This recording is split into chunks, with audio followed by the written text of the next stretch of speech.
La femme de Martinez Zogo, elle aussi filée par deux voitures inconnues. Les avocats de la famille Zogo ont donné un point de presse aujourd'hui dans le cadre de l'affaire Martinez Zogo et ils ont apporté les dernières précisions sur l'enquête prescrite par le chef de l'État, son Excellence Paul Biya.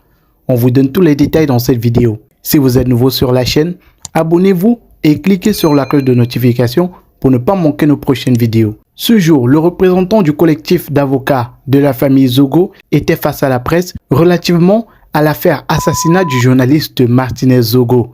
L'avocat a informé que Mme Zogo a été entendue ce jour par la commission mixte d'enquête mise sur pied par le chef de l'État pendant environ 45 minutes.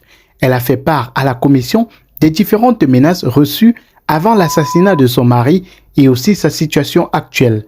Mme Zogo a été agressée ces dernières semaines. Son véhicule endommagé, elle a été filée par deux véhicules inconnus. Ses avocats ont adressé des courriers à la Direction générale à la Sûreté nationale et au secrétariat à la Défense pour savoir si cette filature était mise sur pied pour assurer sa sécurité, mais pas de réponse jusqu'ici.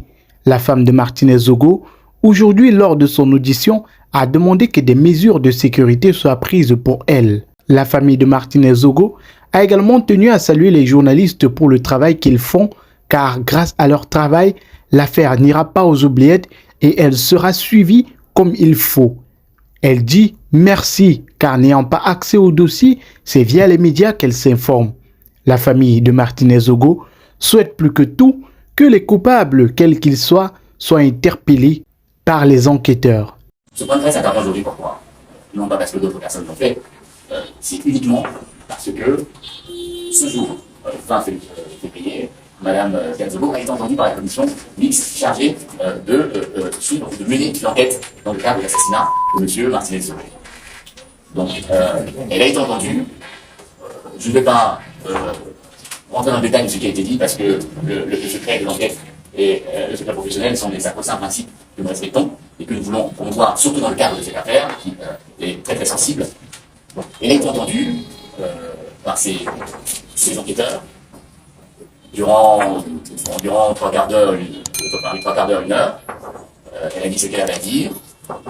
Elle a surtout fait part, sans rentrer dans le détail, des avertissements qu'elle a eus avant le drame, mais aussi de sa situation à ce jour.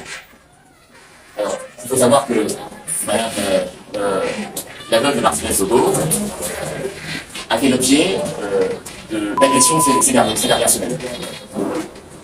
Son véhicule a été endommagé dans la nuit. Elle a été filée par deux véhicules inconnus. Nous nous sommes rapprochés du secrétariat d'État et de Défense et de la DGSN par courrier leur demandant de nous indiquer si les filatures dont elle faisait l'objet correspondaient à une mesure prise par les institutions pour assurer sa sécurité. Nous n'avons pas eu de réponse. Aujourd'hui, devant la commission, elle a réitéré ce besoin de sécurité. Parce que non seulement elle, mais tous ceux qui vivent dans son domicile ne sont pas en sécurité à ce jour. Il nous a été dit que les instructions seront prises pour pallier à ce manquement. Nous attendons bien évidemment le résultat, et du moins ce qui sera mis en œuvre dans ce sens-là. Concernant, je vais aussi aller sur la perception de la famille, puisque la famille pense comment la famille vit la procédure actuelle. Le représentant des avocats de la famille de Martinez Zogo estime que les autres parties de l'affaire violent le secret de l'enquête, le secret professionnel, et ça pourrait aboutir à une défense qui perd pied. L'avocat va revenir pour dire que de ce qu'il a compris des autres points de presse, Amougou Belinga et Justin Danwe se connaissaient. Il va expliquer que quand dans une enquête, une personne fait des révélations sur des indices, des comportements qui permettent de penser qu'un individu a commis un crime, c'est suffisant pour justifier des perquisitions, car il y a des éléments montrant que des indices pourraient se trouver à un endroit ou un autre. Certainement, en réponse à Maître Tchongang, qui lui, dans son point de presse, trouvait qu'il y a eu vice de procédure, car les enquêteurs ayant perquisitionné le domicile de Sieur Amougou Belinga et d'autres lieux sans mandat de perquisition. L'avocat de la famille Zogo invite les autres parties à arrêter de vouloir discréditer les enquêteurs. Le travail du commissaire du gouvernement est de vouloir créer une affaire dans l'affaire. Donc cette famille, face à cette procédure, elle est comme vous. Elle suit, par rapport à tout ce qui se passe dans ce que vous écrivez. D'ailleurs, je fais une parenthèse. On m'a vraiment demandé de saluer le travail qui est fait par l'ensemble des journalistes dans le cadre de cette procédure. Parce que cette famille a l'impression que grâce à vous, grâce à ce que vous faites au quotidien, cette affaire ne passera pas aux oubliettes. Cette affaire sera traitée avec le sérieux nécessaire qui sied à ce type de drame. Donc, on m'a vraiment demandé de vous faire passer ce message de remerciement chaleureux, tout le travail, tout le professionnalisme que vous mettez en œuvre. Donc, la famille suit effectivement l'affaire au gré de vos écritures, de vos enquêtes, de vos documentaires. Nous n'avons pas accès au dossier à ce stade. Nous n'avons pas accès aux éléments du dossier.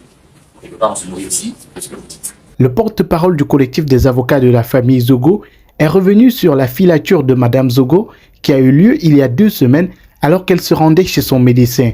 Sur le trajet, elle s'est rendue compte qu'elle était suivie. Ses avocats s'inquiètent pour sa sécurité. L'avocat a également rappelé qu'il n'y aura pas d'enterrement avant la fin de l'enquête préliminaire et pour lui, la fin de cette enquête préliminaire est bien proche. À la question de savoir s'il pense que la justice sera rendue à la fin de cette affaire, l'avocat a répondu qu'il a perdu confiance au système judiciaire, mais garde quand même espoir au regard des échanges qu'il a eus avec les enquêteurs tout en rappelant que les instructions que ces derniers ont reçues sont d'aller jusqu'au bout de l'enquête et ils envisagent de le faire. Alors, il y a environ 2 semaines, je n'ai plus les dates exactes, mais c'était exactement il y a 2 semaines. Madame Diane Zogo se rendait chez son médecin. Elle se rendait chez son médecin.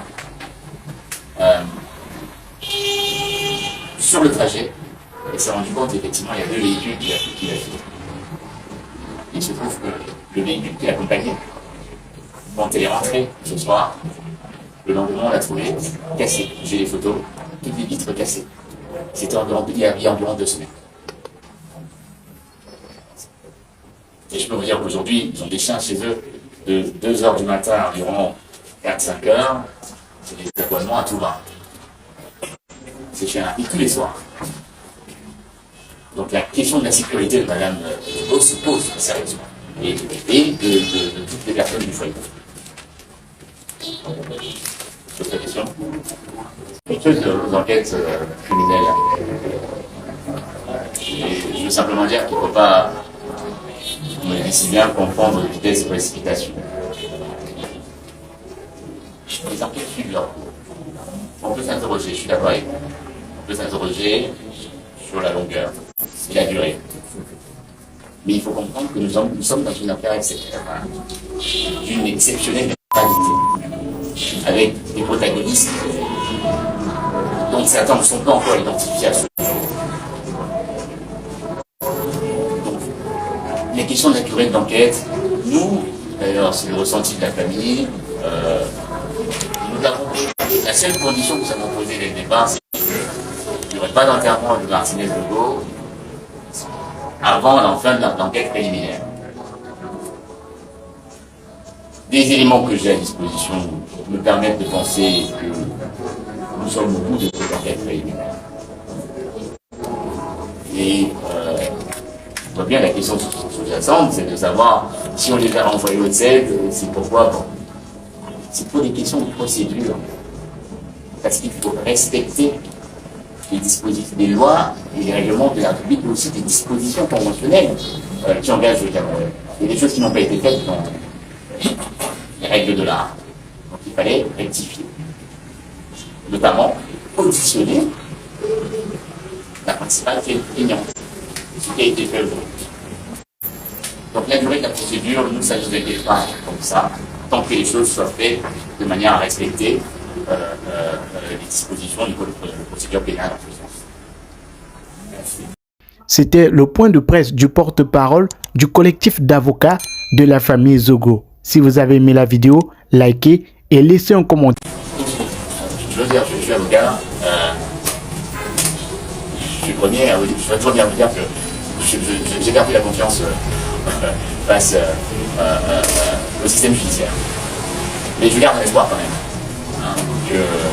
Une fois de plus au regard de ce qui m'a été des échanges que j'ai pu avoir avec les responsables de l'enquête, je pense qu'il faut accorder le bénéfice du doute et gardez quand même un espoir. C'est tout ce que je peux vous dire. Je ne peux pas vous affirmer qu'ils iront jusqu'au bout. Ils feront leur travail de manière complète. Mais je peux vous affirmer qu'ils envisagent, ils ont à l'idée, et les instructions qu'ils ont, c'est d'aller jusqu'au bout.